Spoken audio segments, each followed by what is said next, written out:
Mesdames, Messieurs, bon dimanche. Rares sont les moments où tous les partis sont unanimes à Ottawa. La semaine dernière, une question a fait consensus. Les dirigeants de Hockey Canada doivent démissionner si l'organisation veut survivre.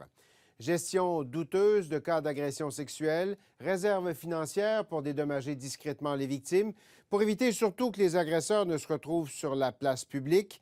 Des témoignages en comité bien maigres en regrets et en excuses. Tous les partis sont d'avis que le lien de confiance avec les Canadiens est rompu et que seul un renouvellement complet de l'équipe de direction peut permettre d'envisager le profond changement de culture nécessaire au sein de l'organisation.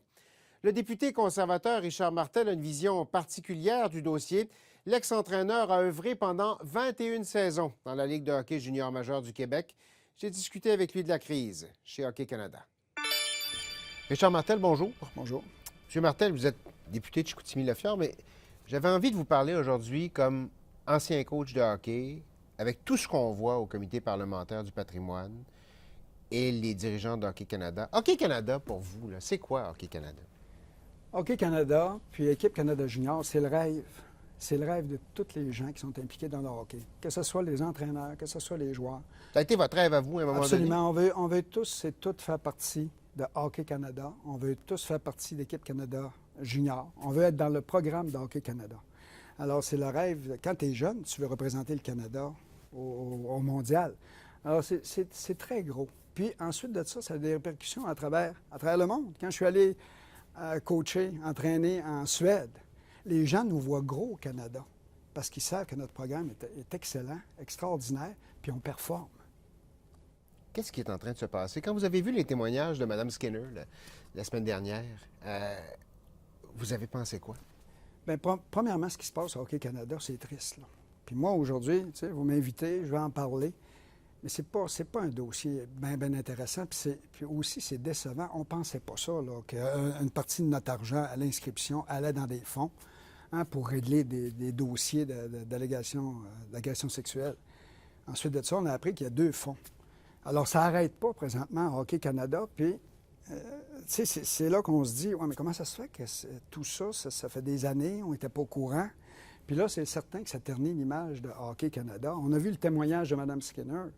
Tu sais, on se demande des fois s'ils sont déconnectés, parce que moi, je me promène dans ma circonscription, puis je me promène à travers le Québec. Et les gens, ils disent, Richard, on donne notre argent pour aller là-dedans. Ça n'a pas de sens. Non, mais le monde est découragé. Puis là, quand on entend des témoignages, Mme Skinner, on dit, ils sont-tu déconnectés? Ils sont-tu autoprogrammés à défendre Hockey Canada à n'importe quel prix? Est-ce qu'il y en a une option où on pourrait garder les dirigeants qui sont là présentement? Aucune option. Aucune option, tu peux pas. Il n'y a plus de confiance. Ça fait... Tu sais, puis pas méchant en disant ça. Un coach qui est congédié, il n'y a plus d'option. Il est congédié, on le remplace. Quelqu'un qui a fait des erreurs pendant son passage, c'est comme ça que ça fonctionne. C'est out, puis on passe à autre chose. Puis ça prend une nouvelle restructuration, ça prend des nouvelles personnes pour aller chercher la confiance, parce que les commanditaires se sont détachés de Hockey Canada. C'est grave, là. Il y avait tout ce qu'il y avait de plus gros commanditaires. Tim Horton et ainsi de suite, là, qui s'affichaient à Hockey Canada. On voit Crosby, on voit d'autres vedettes faire des promotions. Alors là, présentement, la confiance peut-elle revenir s'il y a du monde nouveau là-dedans? On ne peut pas garder ça. C'est quasiment impossible. Puis moi, je dirais qu'il ne faudrait pas donner d'argent à Hockey Canada tant et aussi longtemps que les personnes sont en place. C'est comme ça. Laisse ta place, on passe à autre chose. Le désaveu de Hockey Québec, la semaine dernière, c'est gros? Bien, ils ont emboîté le pas. Ça, c'est un signal. Ça veut dire que Hockey Québec, là, c'est qu'à un moment donné, eux autres aussi ont senti la pression. Les parents qui n'ont pas d'argent pour inscrire leur enfant à l'école, les parents qui n'ont pas d'argent pour acheter du stock de hockey, les parents qui font un autre sport, mais leur enfant aimerait de jouer au hockey, qui ne sont pas capables, apprennent qu'il y a la moitié de l'argent qui s'en va dans des fonds comme ça. Alors, il y a de la pression. Est-ce qu'il y a un travail à faire au-delà de Hockey Canada? Vous avez été coach, vous avez été derrière le banc. Vous en avez eu des jeunes hommes, des garçons là, que vous avez dû garder sur le droit chemin.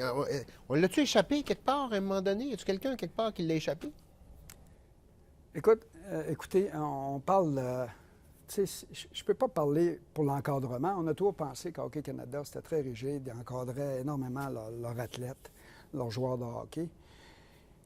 Mais je vous dirais que où on a de la difficulté à comprendre, OK, parce que là, je parle d'équipe Canada Junior, où ce qui s'est passé, c'est des joueurs qui sont choisis à travers les équipes. C'est des joueurs les plus disciplinés, les plus responsables. C'est des leaders d'équipe. Puis souvent, c'est des capitaines d'équipe.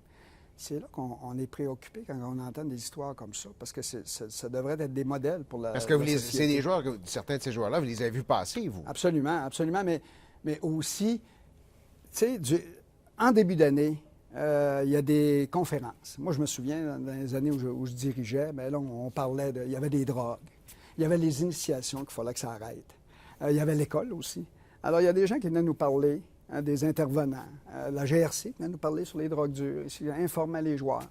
Il y a eu, le moment donné, les stéroïdes. Il y a des joueurs qui prenaient des stéroïdes. Alors, c'était ça dans ce temps-là. Mais la minute que ces conférences-là sont passées, l'entraîneur, quand même, a un job à faire de continuer à revenir sur ces sujets-là durant l'année, juste pour être certain que les joueurs ou sa gang comprennent bien le message. Est-ce qu'on a banalisé, d'après vous, dans le milieu du hockey, la question des agressions sexuelles? Moi, ce qui me préoccupe, là, c'est que, écoutez, M. Schmidt a dit que c'est 1 à 2 cas par année. On a demandé à Mme Scanner, présentement, y a-t-il des cas? Elle dit qu'il y en a 3.